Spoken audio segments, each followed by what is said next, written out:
Well, all right, guys, welcome back to my old tractor shed. Pretty early in the morning, I'm out here puttering in the shop. I've been studying up the parts manual, studying up the service manual about taking this differential out. Not completely clear to me, but what else is new, right? Start taking parts off.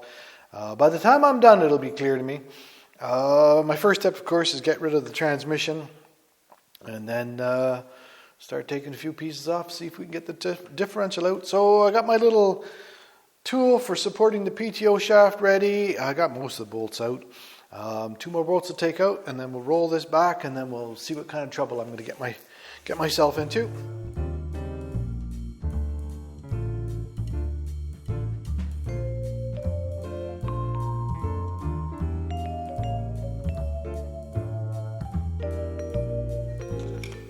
It's just snug on that dowel pin right there. When my buddy and I were putting back together too, we had to use a C-clamp just to pull that ever so gently in. Once it comes off that dowel pin, it goes easy.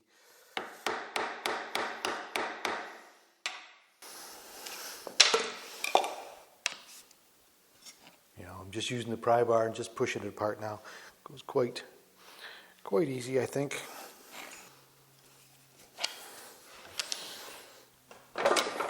There we are. Now, I just got to separate it far enough. It's my shim stock falling. And I'm supporting the PTO shaft down here on the inside with this. This is the bearing. Bearing just fell out at the far end.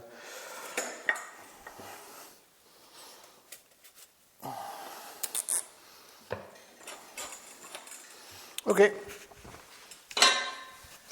I'm going to put my little tool back in here. Let's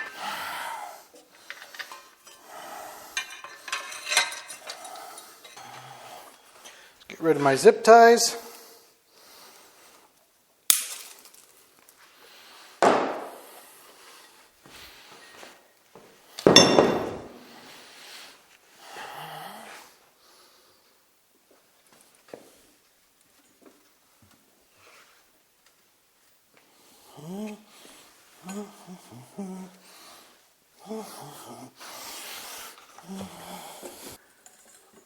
Now, rolls out of there. Just got to make sure with my cart I don't go off my little track.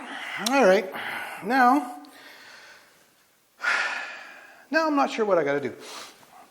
Let me clean up here a little bit. So I was studying up the parts manual and studying up the shop manual. In this piece, it's on the same on both sides. There's they call them spring pins, but roll pins, whatever. There's 2 of them. And it sounds to me like I need to drive those in. I'll have to look. There's got to be a spot where I can catch them. And then it sounds like these 2 outer bearing carriers or whatever. Sounds like they slide out with this spline piece and everything come out. They show in the manual a couple of blocks of wood here and a rod and then some kind of a tool that supports the weight of that. I think that's going to be a ratchet strap or something. So I think I'm going to see if I can't figure out some way of supporting the weight of this differential. I'm going to get in here with a light and I'm going to see if I can see where these roll pins are supposed to come through. And I get that all sorted out. I'll bring you guys back. So I'll see you in a bit. All right, guys, I studied up that book a little bit more. I know there's 2 roll pins or spring pins here. They don't come through. There's no holes on the inside of the housing.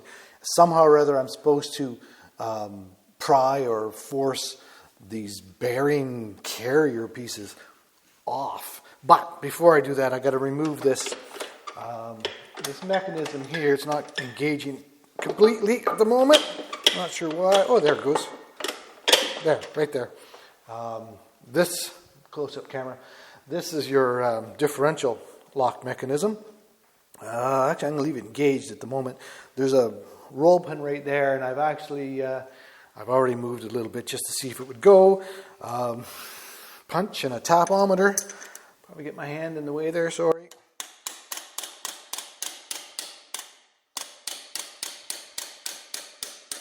And it's coming through quite easily.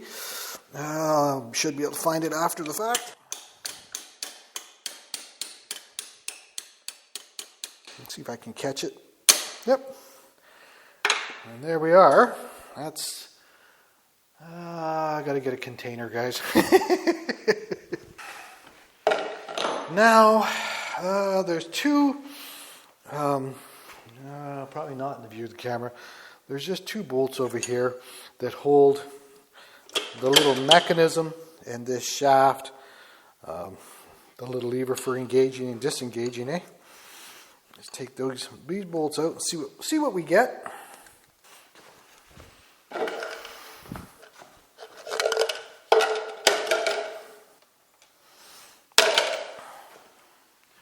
I'm going to move this close-up camera for a second, show you that. So this is the lever that engages that. I just took those two bolts out, and now now somehow or other I got to get this rod to come out of this selector fork thing here, whatever.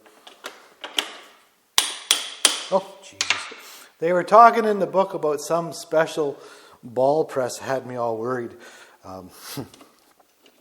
Had me worried for nothing. Hey, and it went right out that hole in the bottom of the final drive. Okay, so there's those two pieces. They're clearly not going to fit in my little bucket, so I'm going to do something different. Give me a second. Well, I just got a bag, and I put the page number from the parts manual in. Not all. I said assembly, posi lock, lever assembly, whatever. I somehow don't think this is going to come apart as easy as it looks in the book. Never does.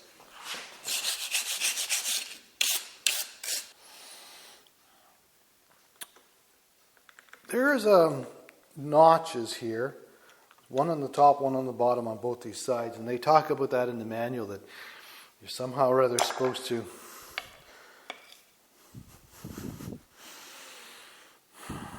it would have been nice if they would have been on the sides instead of on the bottom. That's going to be a prick getting a pry bar down there.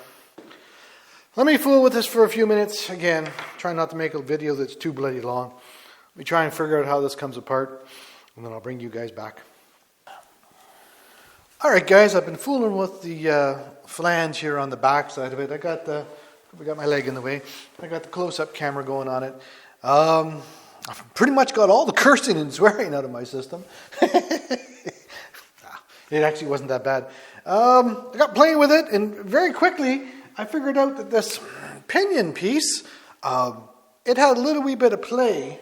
That close-up camera there. I could move it back and forth, and I actually ended up using it a little bit like a slide hammer, and the bearing actually came out of there. The other one, I'm moving it a little bit, but so far I haven't succeeded. I haven't really tried too hard with that. Generous amount of joy juice onto those roll pins and playing with it. I, of course, had my screwdrivers, and I was trying to get in behind there, and I was getting it, maybe a 32nd of an inch or whatever.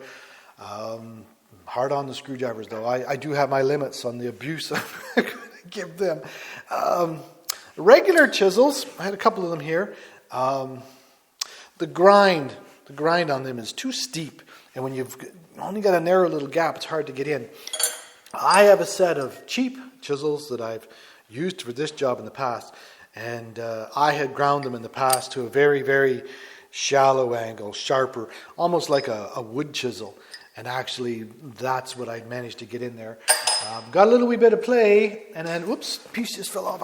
I got the I got the shims out, but where those two tabs are, that's close-up camera, where they said to put a pry bar, you can see I damaged them a little bit. So then I realized I shouldn't be working there. I could see the gap between the upper set and the bottom set. And that's where I ended up putting my screwdrivers. Got it out a little wee bit. I got the shims out of the way. I'm going to put these back on the table so I don't get them all mixed up. And I have the lower half as well. They actually didn't get damaged as bad. That one there is in really, really good shape. Where's that close-up camera? This is one of the ones from the bottom. This one here is damaged a little bit, but this one's not damaged at all. So Pretty certain I can make new ones. Have to figure out what we're going to do there. Anyway, they're out of there. Use those little chisels. And then I got in here at the pry bars, and it was moving pretty easy. Actually, I decided to stop and go get something to eat. My plan was to videotape the other side coming apart, but I got a sneaky suspicion that once I get this out of the way, I may actually just be able to take the differential out of there without taking the other side apart. So I thought I better just stop and turn these cameras back on. Just before I went for lunch, I got the 2 pry bars in here on the side, and and I do have the differential supported. I snaked the little plastic zip tie through there, and I got my piece of 1x1 just to take the weight. I'm not 100% sure what's going to happen here. Pry bars in there. Hopefully I'm not in the way of that camera. And then just gently, it is moving. It is tight though, there's no doubt about that. What am I hitting there? Oh, I see what I'm hitting there. All right, I turn the pry bars the other way in. Wow, it is tight, guys. Now there it comes. There it comes. And there's our treasure. There's an O-ring in here too that I'd read in the book. It's right where my finger is. I'll get a better picture of that later. Now, I don't understand this. Okay, one roll pin stayed, one roll pin came, and am I in that camera view? Nope. Okay. These 2, 4, 5, and 6, that's the bolts that go through from the brakes, and they thread into that housing. But there's a hole there, a hole here, and a hole here. I read that book a couple times, and they don't make no mention of it. I don't know why they couldn't have threaded those, and I might actually thread those. I think what's going to happen here is those shims there, that, from my understanding of it, they were talking about taking shims from one side and putting on the other, whichever way you want to go, to adjust. I think that's how I'm going to end up adjusting the backlash. That'll end up moving the differential to the left or to the right ever so slightly. So I'm probably going to make some new shims, and I can see, not on this one, but on the one I'm trying to fix, I can see me putting these on and then taking them back off and putting them on. So I'm going to talk to my neighbor buddy, and I'm thinking we might thread those holes. So, when you put the bolt in, you're going to damage the shim. Yeah, you probably put a hole in the shim where that is. You've got holes for the other bolts. I don't know. Don't know yet. Okay, let me put this on the table with the parts that are coming off of this side. So I'm going to just attempt, I'll cut my, I'm not going to cut it just yet, just in case this doesn't work. I don't want to get caught. I've got no help in here today, so I don't want to get caught with it halfway out and then the weight hanging on the bearing piece on the other side. So I'm just going to see if I can move this whole thing this way and see if it's going to come out of there.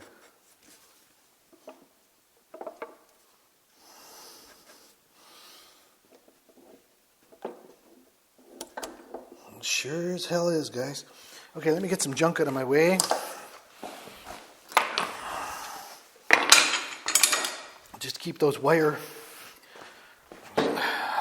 cutters handy. This is the pinion that I pulled out of this side. I'm going to put it with the piece that we just took off, so I don't get that mixed up. I wonder how heavy that is. Not really a good way to. I'm going to get my fingers pinched. You watch. There will be some cursing and swearing if I pinch my fingers. I hate doing stuff like this when you just don't know how. If I can get this to come out, I'm just on the inside. Where's that camera? You can see where my fingers are wiggling there. That from where I'm standing, the right-hand side of the differential is just sitting on the inside of this. It's just a short piece. I'm going to see if I can't get that to come out the same way I got the other one. It does have see that bearing. This one here, the bearing's a little wee bit. rusty, I guess. Okay. This is also in my way. Two people would be great right about now. I'm certain, reasonably certain. Okay, I've got it sitting on the inside of that, and my hand is in on the other side. Yeah, let's get rid of this plastic tie. Ooh, it is heavy, but I can do it, I think. I need to get it to come back, eh? Uh-oh, maybe I can't do it, guys. I'm stuck on that spindle. Okay, I'm just going to try and sit it down so that it doesn't fall. It's so close. If it wasn't so heavy, I'm very, very certain that I could do this pretty easily. It's just that it's a little wee bit on the heavy side. Let's see if I can get it to come back a little bit here.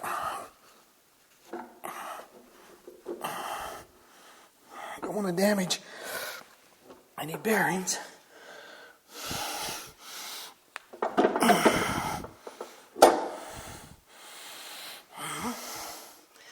I may end up coming out through over there. A zip tie back around there again. I just don't want to drop this silly thing. I'm going to see if I can't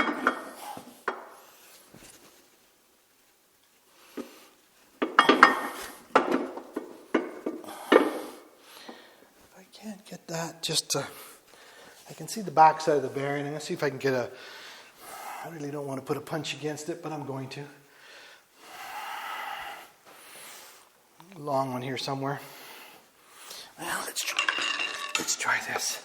I can see it very, very easily from in here, and I don't think it's going to take much. The other one pulled out almost by hand. So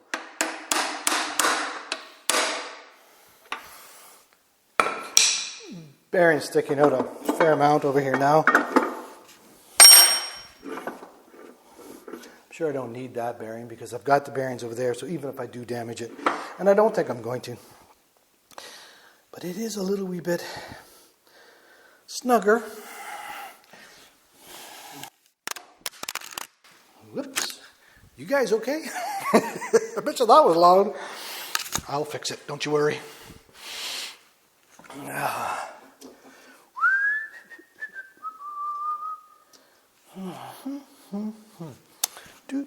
Just trying to find a place to tap where I'm not going to damage. There's little short shafts that come out, that one in particular, and that's the side that the bull gear broke. Those teeth are a little bit damaged, so for sure I'm going to be, well, as sure as I can be, I'm going to be using the ones from that transmission. So at the moment, I'm bringing my bar in. I'm getting on the back side of that little pinion gear that drives this great big bull gear. Not ideal, but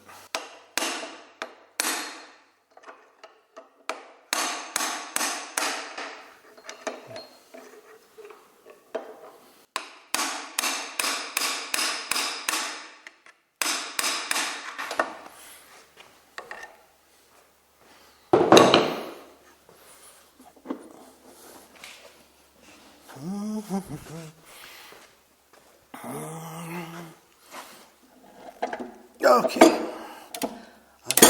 I'm past now, and my zip tie broke. But I'm past.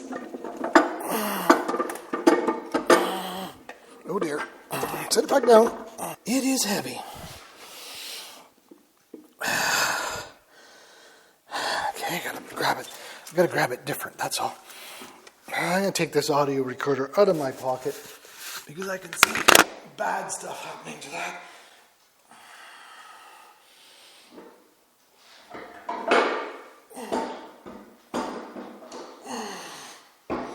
There we are. Should have moved those books, but I didn't. It's heavy.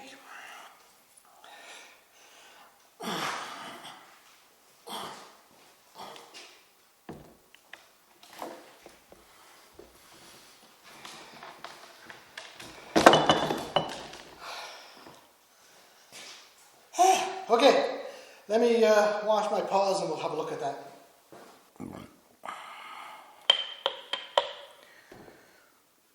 Well, first thing I see, obviously, is there's a bearing here. This bearing goes into the piece, or the other bearing goes into the piece that I just pulled off. So we've got a race in there that if I'm going to take this bearing, I'm going to have to get that race out, or I'm going to have to pull this bearing off. I don't want to mix and match bearings. So that's something I got to try and decide. At the moment, there's that close-up camera. At the moment, obviously I'm going to have to get the other one out of that other machine, but I'm thinking this row of bolts, that releases the crown gear itself, is going to release that crown gear. And I don't see anything else that's going to prevent that from coming off.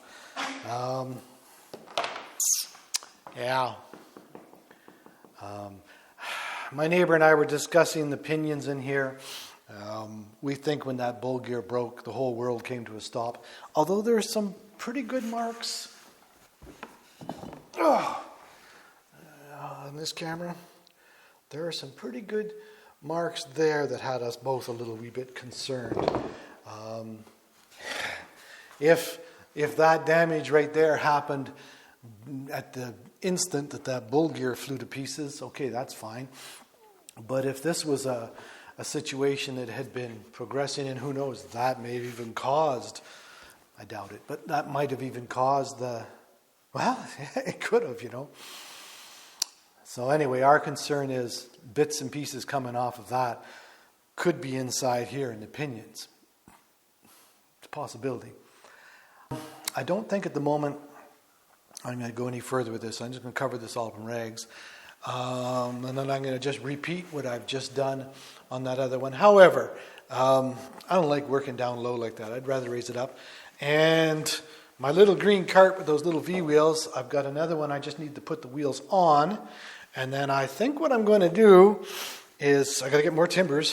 Fortunately, the wind took the top off a tree last winter, whatever. Anyway, I'm going to get that tree. I've already cut it into logs, a few logs. I'm going to make some more timbers because underneath the tractor right now, I've got 6, so I'm up 20 inches, not quite 24. I'm going to need more of those timbers to put underneath the transmission on top of the cart and underneath the final drive on top of its cart. So I can put that together and then we can eventually get it back onto the tractor. And I'm going to use this little trolley thing I made. I may as well just wait. I'm going to get that done this weekend and get that final drive up to a little bit more comfortable working height for me. And then I will get the 2 of them on this table, eyeball them over, make some decisions. And I got to talk to my neighbor about those shims. Possibly I get the shims out of that one without damaging them, or we're going to make some new ones. I don't know. I'm making it up as I go. I'm going to study this all up and I'll figure out where I'm going to go from here. But I think we're going to end this video here. I'm trying to make shorter videos. So I definitely appreciate your time, guys. Thanks for hanging out in the shop with me. We'll see you next time in my old tractor shed. Ciao!